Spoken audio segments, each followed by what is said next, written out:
இது மகிமை நேரம். இயேசு கிறிஸ்துவின் இனிய நாமத்தினால் மகிமை டிவியின் நேயர்களுக்கு என் அன்பின் வாழ்த்துக்களையும் வணக்கத்தையும் தெரிவித்துக் கொள்கிறேன். இயேசு சிலுவையில் சிந்திய இரத்தத்தின் மூலமாக நாம் பெற்றுக்கொண்ட அடுத்த ஆசீர்வாதம், 5வது ஆசீர்வாதம் என்னவென்று பார்த்தால் பரிசுத்தம்.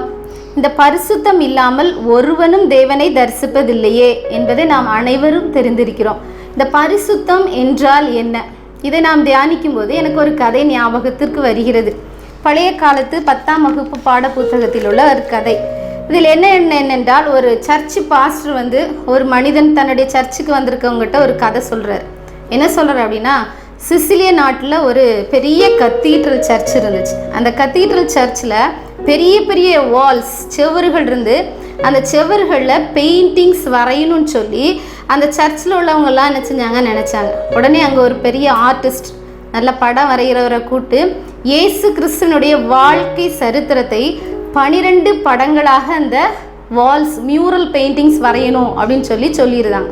உடனே அவர் என்ன செய்கிறாரு, வேகமாக அதற்காக ஆயத்தப்பட்டு என்ன செய்கிறாரு, எல்லா காரியங்களையும் அவர் இயேசு பிறக்கிறது, அவர் வளர்றது, அப்படி ஒவ்வொரு காரியத்திலும் என்ன செய்கிறாரு, அப்படியே வரைஞ்சிக்கிட்டே வர்றாரு. கிட்டத்தட்ட அந்த 12 டிராயிங்ஸையும் எல்லாத்துலேயும் வரைஞ்சி முடித்து கடைசியில் இயேசுவனை சிலுவையில் மறிக்கிறது, அவர் பரலோகத்துக்கு எடுத்துக்கொள்ளப்படும் போது சீஷர்கிட்ட பேசினது எல்லாவற்றையும் என்ன செய்கிறாரு, அழகாக சித்தரித்து வரைஞ்சிருந்தார்.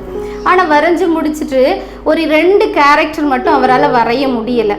அது என்ன அப்படின்னா, போர்ட்ரேட் ஆஃப் ஜீசஸ் ஒன்று போர்ட்ரேட் ஆஃப் யூதாஸ் காரியத்தோட படமும் அவரால் இயேசு கிறிஸ்துடைய படமும் யாரை வச்சு சித்தரித்து வரையணும்னு சொல்லி அவருக்கு வரைய தெரியல. மற்றபடி மற்ற படங்களெல்லாம் யூத மக்களுடைய ஒரு முகத்தோற்றத்தை வைத்து அவர் என்ன செய்தார், சீஷர்கள் படத்தை எல்லாம் என்ன செஞ்சிருந்தாரு, வரைஞ்சிருந்தார். உடனே இதுக்காண்டி அந்த யூத மக்கள் மத்தியிலே போய் என்ன செய்கிறாரு, தேடுறாரு. இப்படி தான் இயேசுவானவர் இருந்திருப்பார், யூதாஸ் காரியத்தை எப்படி இருந்திருப்பார் அப்படின்னு சொல்லி என்ன செய்கிறாரு, தேடிக்கிட்டே இருக்கிறார். அவருக்கு கிடைக்கவே இல்லை. ஒரு நாள் என்ன செய்ய, ரொம்ப கவலையோடு ஒரு தெருவில் அப்படி நடந்து போயிட்டு இருக்கும்போது கூட்டமாக நிறைய பிள்ளைங்க என்ன செஞ்சுட்டு இருந்தாங்க, விளையாண்டுட்டு இருந்தாங்க. அப்பொழுது ஒரு 12 வயது சிறுவன் என்ன செஞ்சான், விளையாண்டுட்டு இருக்கான். அவர் கண்ணில் அந்த பையன் படுறான். அவன் முகெல்லாம் ரொம்ப அழுக்கு, கையெல்லாம் அழுக்கு, அந்த புழுதியில் விளையாண்டு என்ன செய்கிறான், அழுக்காக இருக்கிறான். அவனை கூப்பிட்டு, தம்பி, நான் உன்னை வச்சு ஒரு படம் வரையணும், கொஞ்சம் எங்கள் வீட்டுக்கு வருவியா, அதுக்கு உண்டான காசு நான் பணத்தை உனக்கு தந்துடுறேன். தம்பி என்ன செஞ்சிட்டான், போயிட்டான். போனோடனே அவனை ஃபஸ்ட்டு க்ளீன் பண்ணி என்ன செய்கிறாரு, பார்க்குறாரு. இவருக்கு தேவைப்பட்ட அந்த படம், ரொம்ப தேவையானத முகம் அவருக்கு தேவைப்பட்டது.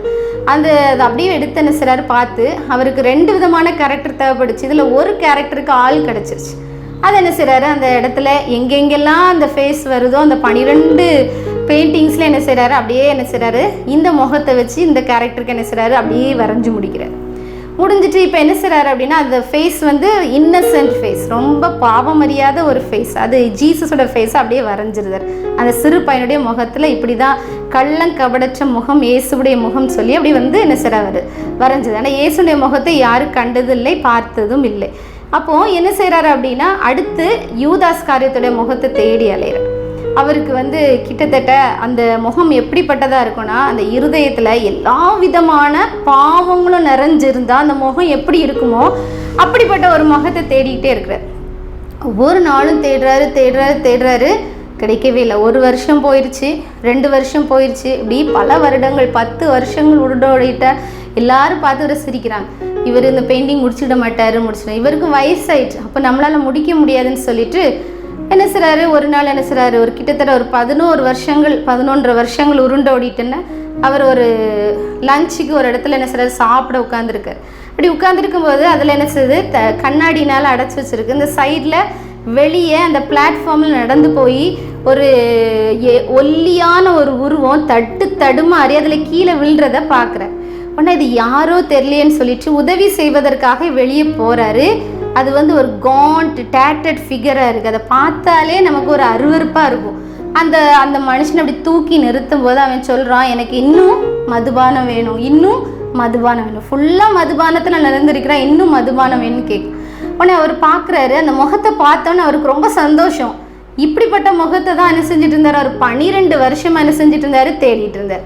உடனே அவர் என்ன செய்றாரு, அவனை கூப்பிட்டு போய் நான் உனக்கு சாப்பிட தரேன், உனக்கு மதுபானம் வாங்கி தரேன், உனக்கு நல்ல ட்ரெஸ் தரேன், என் கூட வா அப்படிங்கிறார். அவன் மதுபான மயக்கத்தில் இருந்தனால அவர் கூடயே போகிறான். அப்படியே போய் அவர் சொல்கிறார், தம்பி நீ அப்படியே அசையாமல் கொஞ்சம் ஒரு 2 மணி நேரம் உட்காந்துருந்தா போதும், உடைய முகம் மற்றும் முகத்தின் தோற்றம் மட்டும்தான் எனக்கு வேணும் அப்படின்னு சொல்கிறார். அப்படியே அவன் உட்கார்ந்துருக்கான். கொஞ்சம் கொஞ்சமாக அவனுடைய மதுபானின் போதையின் என்னச்சது அப்படியே குறைஞ்சிக்கிட்டே வருது. இவரும் அப்படி கிட்டத்தட்ட அவனுடைய முகத்தை அப்படி வரைஞ்சி கிட்டத்தட்ட முடிக்க நேரத்தில் இவனும் அந்த மதுபானத்தை விட்டு தெளிந்து தன்னுடைய முகத்தை என்ன செய்கிறான், அதில் பார்க்குறான். பார்த்தோன்னா அது விகாரமாக இருக்குது. உடனே என்ன செய்கிறான், தன்னுடைய கைகளில் தன்னுடைய முகத்தை புதைத்தவனா ஏங்கி ஏங்கி அழ ஆரம்பிக்கிறான். இதை பார்த்து கொண்டிருந்த அந்த ஆர்டிஸ்ட், படம் வரைந்தவர், அவருக்கு பயம் கொடுத்துட்டு, என்னடா நம்ம ஒன்றுமே செய்யலை, இவன் இப்படி அழுறன, தம்பி ஏன் தம்பி அழுற சொல்லிட்டு அழுன்னு சொல்லும்போது உங்களுக்கு என்ன அடையாளம் தெரியலையா அப்படின்னு கேட்டானான். உடனே அவன் இப்படி யோசிச்சுட்டே இருந்தாரான். என்னடா அடையாளம் தெரியலையான்னு கேட்குறான். இன்னைக்கு தானே நம்ம அவனை பார்த்தோம், இதுக்கு முன்னாடி பார்த்ததே இல்லையே அப்படின்னு சொல்லிட்டு அவர் சொன்னாரா, தம்பி நான் உங்களை இதுக்கு முன்னாடி பார்த்ததே இல்லையேன்னு சொன்னான். அவன் சொன்னானா, இதுக்கு முன்னாடி நான் சின்ன வயசில் 12 வயசாக இருக்கும்போது, இப்போ எனக்கு 24 வயசு, என்னைய ஒரு தெருவில் விளையாண்டுட்டு இருக்கும்போது கூட்டிகிட்டு போய் ஏசு கிறிஸ்து முகத்தை வரைகிறதுக்கு என்னை கூட்டு போனீங்களே, அந்த பையன் நான் தான் அப்படின்னு சொன்னேன். இவருக்கு ஒன்றுமே ஓடாதான். ஏன், ஒரு சிறு பையன் சிறு வயதில் அவன் எப்படி இருக்கிறான், அந்த முகம் அப்படி ஒரு எல்லா நற்குணங்களும் கொண்ட முகமாக இருக்கிறது. அவன் வளர்ந்து வரும்போது அப்படியே மாறி எல்லா தீய குணங்களும் உடையவனாய் அவர் ஒரு யூதாஸ்காரியத்தோட முகத்தை பிரதிபலிக்கக்கூடிய ஒரு மகனாக மாறி விடுகிறான். இது எதனால் ஆகிறது அப்படின்னா, நம்ம என்ன செய்கிறோம் அப்படின்னா, பாவ இச்சைகளால் இழுப்புள்ளப்படுகிறோம்.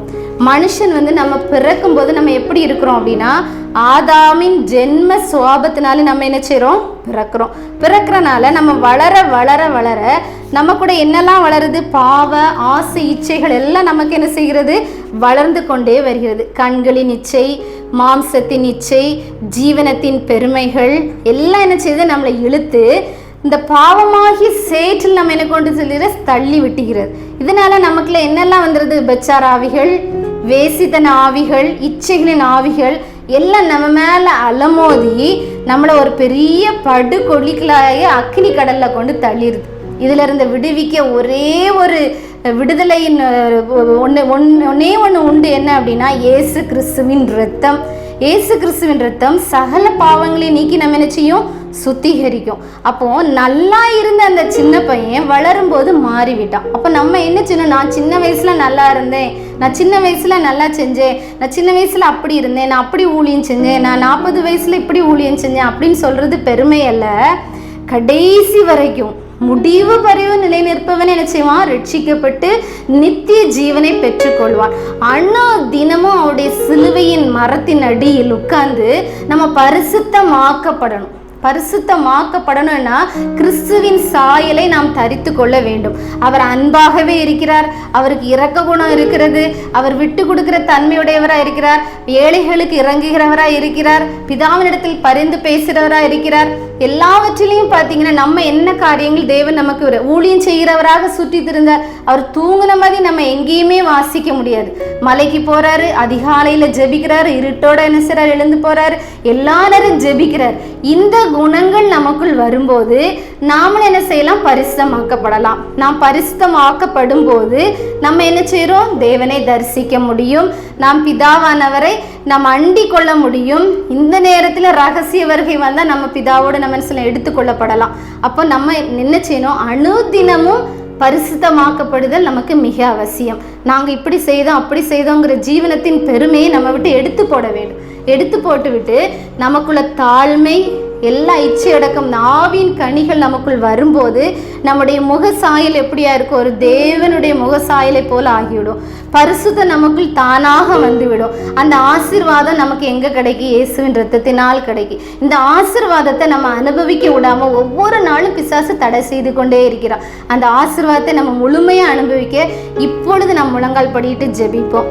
அன்புள்ள இயேசுவே, இந்த அருமையான வேலைக்காக உமக்கு நன்றி செலுத்துகிறோம். உம்முடைய இரத்தத்தால் எங்களை கழுவி சுத்திகரித்த தேவன் இந்த நேரத்தில் எங்களை பரிசுத்தமாக்குங்க. நாங்கள் பரிசுத்தமானவர்கள் தான் நினச்சிக்கிட்டே இருக்கோம் ராஜா.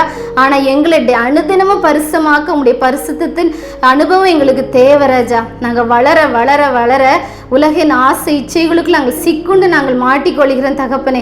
இந்த நேரத்தில் எங்களை தகப்பனே உம்முடைய பரிசுத்த இரத்தத்தினால கழுவி எங்களை உம்மை போல் பரிசுத்தமாக்கும்படிக்கா ஜெபிக்கிறோம். உம்மை காணும் கண்களை எங்களுக்கு நீ தரும்படிக்கா ஜெபிக்கிறோம். இப்போ கேட்கிற ஒவ்வொரு பிள்ளைகளுக்கும் தேவனுடைய இரக்கம் கடந்து வரும்படிக்கா ஜெபிக்கிறோம். பரிசுத்தத்தின் ஆவியானவர் நீர் கடந்து வரும்படிக்கா ஜெபிக்கிறோம். உம்மை போலவே எங்களை நீர் மாற்றும்படிக்கா ஜெபிக்கிறோம் தகப்பனே. அர்ப்பணிக்கிற ஒவ்வொரு பிள்ளைகளையும் தகப்பனை கண்ணோக்கி பார், அவர்களோடு நீர் இடைபடுவீராக. இந்த நாளிலிருந்து நாங்கள் உமக்கென்று பரிசுத்தமாய் ஜீவிக்க கிருபை தாங்க. எல்லா துதி கனம் மகிமை உமக்கே செலுத்துகிறோம். மீட்பர் இயேசு கிறிஸ்துவின் மூலம் ஜெபிக்கிறோம் எங்கள் ஜீவனுள்ள நல்ல பிதாவே, ஆமென்.